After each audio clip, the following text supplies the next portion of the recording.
Bom dia.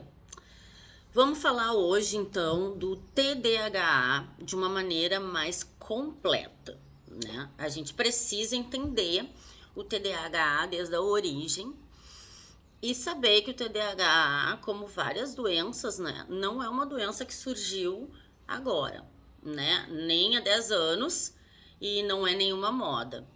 O TDAH, ele começou a existir os sintomas do TDAH no ano de 1899. Ele foi identificado os mesmos sintomas que hoje são os sintomas do TDAH em crianças que apresentavam um comportamento repetido com os mesmos sintomas de hoje. Ele foi identificado por George Still, que é um americano, nessa época com esses sintomas. Foi considerado um deformamento moral na época, porque não se sabia o que era, né?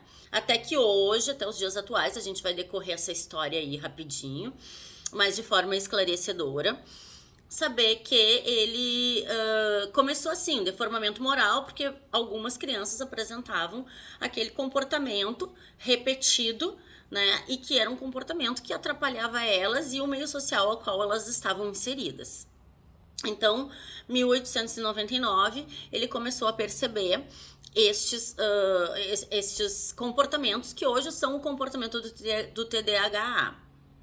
O que é o TDAH? Né? O que eram esses comportamentos e o que é o TDAH? O TDAH se caracteriza com 3 pilares básicos, né? Impulsividade, agitação e desatenção. Então, quem tem o TDAH, ele tem a dificuldade de atenção, ele tem uma impulsividade, uma agressividade, seja na palavra, seja nas atitudes, e ele tem que essa desatenção e a impulsividade traz a agressividade, a desatenção, né, a que acaba fazendo que a pessoa seja esquecida, ou que ela não te ouça, ou que parece que ela não tá te ouvindo, ou que ela não conclua as tarefas. Então, isso é o TDAH. Ele foi, naquela época, basicamente com esses 3 pilares. Depois disso, 1902, que é século XIX, veio o Still, tá? Ainda focado em doenças infantis.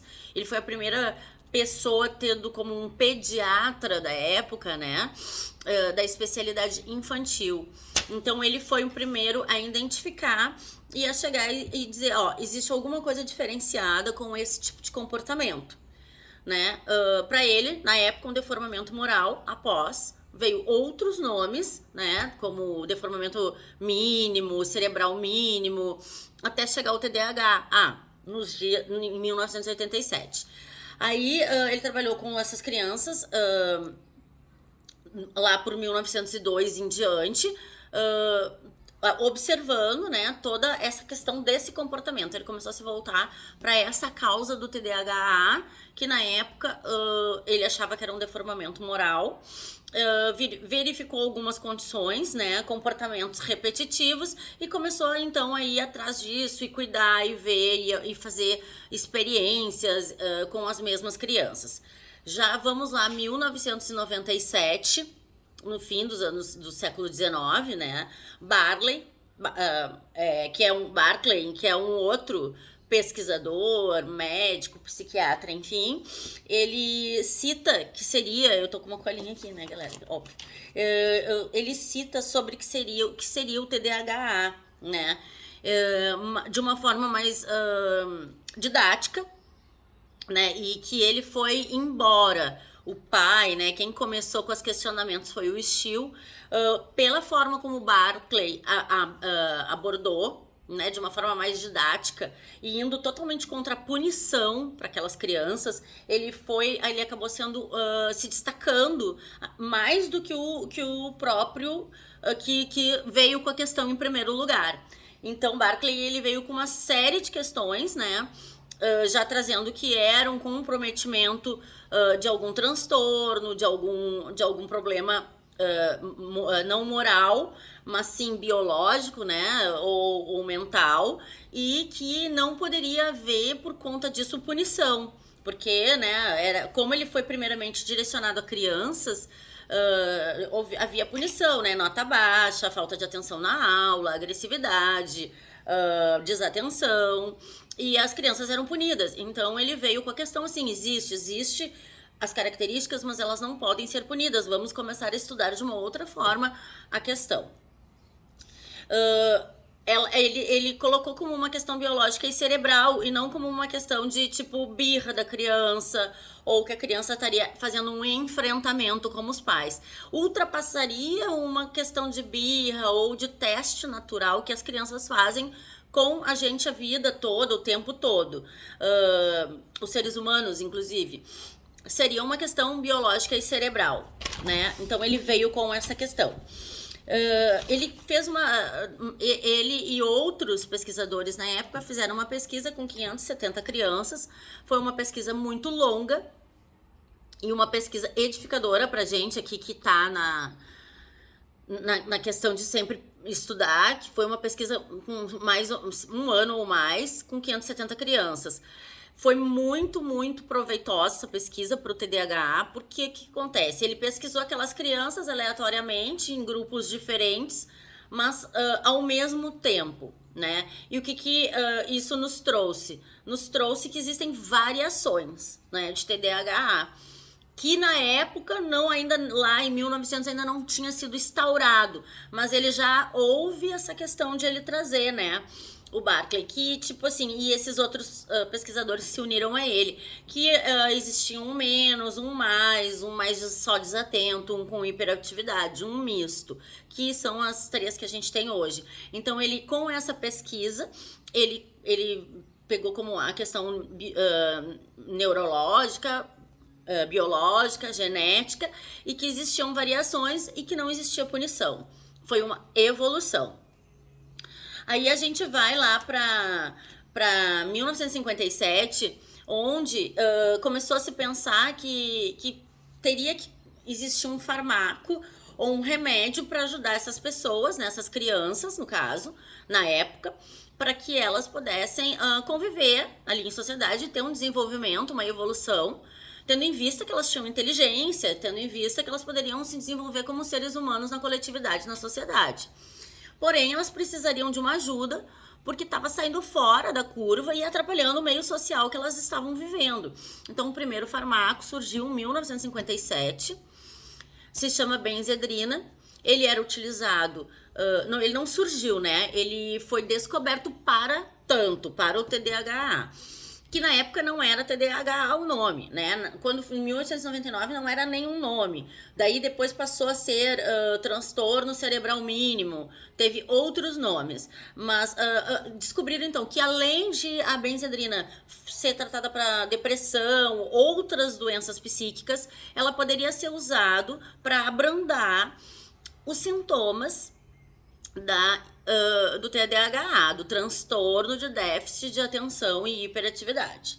Então ele foi começado a fazer experimentos, né, com essa benzedrina, e foi tido como satisfatório. Em 1957 ela foi descoberta, né, como se fosse uma boa solução.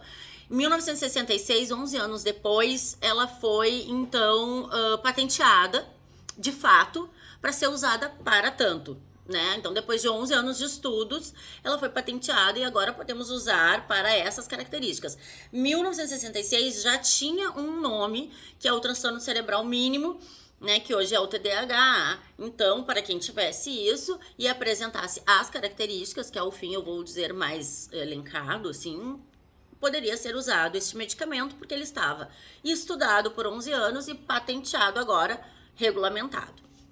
1980 surgiu o nome TDAH. Pela primeira vez surgiu o nome que hoje temos, TDAH, e começou a se estudar o transtorno de déficit de atenção e hiperatividade mais eficazmente, no sentido de termos mais material, porque, como eu disse, não é uma coisa que surgiu agora, né? Como tudo, a gente tem há muitos anos.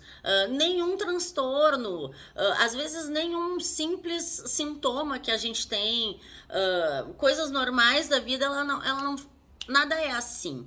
As coisas têm um fundo, elas têm uma complexidade. A gente busca se a gente quer, a gente pode ficar no superficial e a gente pode buscar. Graças a Deus temos cientistas, pesquisadores, pessoas estudiosas que buscam isso e fazem com que a gente tenha uma qualidade de vida melhor. Então, em 1980, a gente já tinha desde 1899 a questão do TDAH, quando ele foi instituído o nome transtorno de déficit de atenção e hiperatividade. E aí já tinham esse medicamento, já tinham alguns outros fármacos sendo associados. Esse é o histórico. Chegamos em 1987, de 1980 a 1987, 1980 foi um marco muito importante. Primeiro porque teve a nomenclatura, transtorno de déficit de atenção e hiperatividade, TDAH, e segundo porque se levantou que ele permanecia em adultos. Então, não era próprio da infância, era uma doença que se estendia para a adultez, ou seja, ela podia ser estancada por um medicamento, ela podia ser tratada e tida como parou, mas não, ela podia ter deformidades que fizessem com que ela fosse cessada, mas não, ela seguiu até a adultez. Então, quem é adulto tem TDAH, sim. Quem é criança tem TDAH, sim. Ela leva aquilo com ela, não é uma coisa que desaparece, como a maioria das doenças, né? Né, dos transtornos também. A gente ameniza, principalmente transtornos psíquicos, né? A gente trata, a gente ameniza, a gente descobre o fundo e dá uma acalmada, mas ele tá ali, né? Ele tá ali. E ele, às vezes, nem está ali, mas pode vir à tona, ter gatilhos. Isso já é para um outro vídeo. A gente acaba falando coisas e acaba fazendo links, né? Até que também eu acho que já são esclarecedores, né? Daqui a pouco a pessoa não tem uma doença, mas um gatilho te faz ter uma crise de ansiedade, por exemplo. Enfim, chegamos em 1987, de 1980, como se levantou um nome, e quando se levantou que sim, adultos teriam TDAH. Chegamos em 1987 com a institucionalização do nome no DSM, que é um livro oficial que institucionaliza o nome, a nomenclatura dos transtornos psíquicos, dos transtornos mentais. Então, neste livro tem o nome de cada um, o que ele é, né? Quais as variações, forte, fraco, do 1 ao 6, enfim. Então, em 1987, conseguimos colocar no DSM, ele teve 4 vezes para chegar ao que ele é hoje de reedição, né? Então, na 4ª reedição, temos a atual, que é o transtorno de déficit de atenção e hiperatividade, com algumas variações, 3 variações hoje. Mas lá constam 2, com hiperatividade e mista. E, claro, podemos ter em adultos, né? Junto com o 1987, a instauração do nome, veio a seguinte definição, que é a definição mais própria e mais correta. Eu inclusive, escrevi aqui para não errar. Transtorno neurológico de causas genéticas que aparecem na infância e acompanham o adulto em toda a vida, que denotam sintomas como impulsividade, desatenção e inquietude.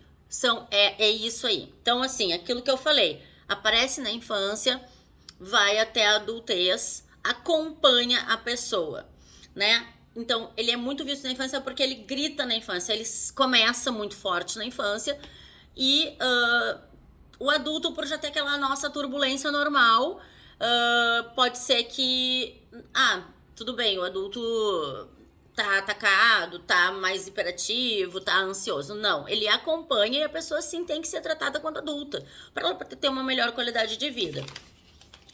E aí em diante temos então algumas características que eu vou passar aqui para vocês, que é a desatenção, como eu já tinha dito, que daí leva ao esquecimento, que leva fora de foco. Isso serve para criança e para adulto. Eu meio que elenquei adulto e criança, tá? Agitação demasiada, né? Não consegue ali ficar parado, tem uma questão motora, de pé batendo, mão batendo. Dificuldade em aprendizado, não porque quer ou porque não tem condições de inteligência, porque tem a questão que tá ali a mil, né? Ansiedade. Não tem uma organização para estabelecer prioridades, não consegue aceitar regras, não consegue seguir ou aceitar as regras, tá? Não finaliza tarefas, dificuldade em interagir na velocidade das outras crianças brincam, se incomoda, não tem paciência, irritabilidade incomum, impulsividade, seja no comportamento ou na fala, né? E alterações de humor que englobam essas outras. Depois eu queria só elencar o que a gente tem hoje, que a gente fala TDAH e hiperatividade. Ponto, não. Ela pode ser 3. 1. Hiperatividade, TDAH, desatenção. Então vamos prestar bem atenção nisso. Ela é desatenta. Ela tem um TDAH com o foco na desatenção. É uma pessoa que não conclui, ela não presta atenção, ela não consegue te responder o que tu pergunta, ela esquece coisas, chaves, coisas que ela aprendeu agora, tu termina de falar, ela não consegue, ela não consegue concluir ali o livro. Então ela não tem a questão da hiperatividade. Então, né, assim, ela tem mais a desatenção. Depois nós temos o TDAH com hiperatividade, que ela marca muito a impulsividade, a agressividade em conjunto com toda essa desatenção e todas essas características. Então aí vem, né, a falta de paciência, a ansiedade, a impulsividade, a agressividade e outros que levam ao termo hiperatividade com impulsividade. E temos a mista, que a pessoa é desatenta, soma-se, né, somado à impulsividade. Então, além de ela ser desatenta, ela é impulsiva, ela é agressiva. Que aí é vamos dizer assim, um TDAH completo, né? Ele engloba tudo. Mas nós podemos sim, temos que prestar muita atenção, que temos um TDAH sem impulsividade, que é muito mais focado na criança desatenta, na criança que tá ali, que parece estar no mundo dela.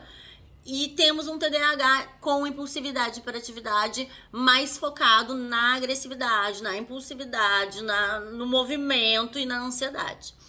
Então, assim, fica aqui, né, esse histórico, esse breve esclarecimento e que sirva pra gente prestar atenção nas nossas crianças, pra pegar o mal da raiz, que sempre quando a gente começa de baixo e do início, as chances da gente conseguir resultados maravilhosos para a pessoa ser inserida na sociedade, viver com qualidade de vida, ser feliz, poder produzir, poder trabalhar e usar aquela inteligência que ela tem sim, e às vezes muito acima da média, sirva para isso, e adultos que também sentem toda essa questão também possam ir atrás e também possam buscar ou uma psicoterapia em conjunto com uma medicação, né? Ou uma medicação com algum outro tipo de terapia, uma meditação, exercícios físicos, o que a pessoa acha que para ela é melhor. Sempre buscando profissionais qualificados, não buscando o que o outro faz para eu fazer também, cada pessoa é uma.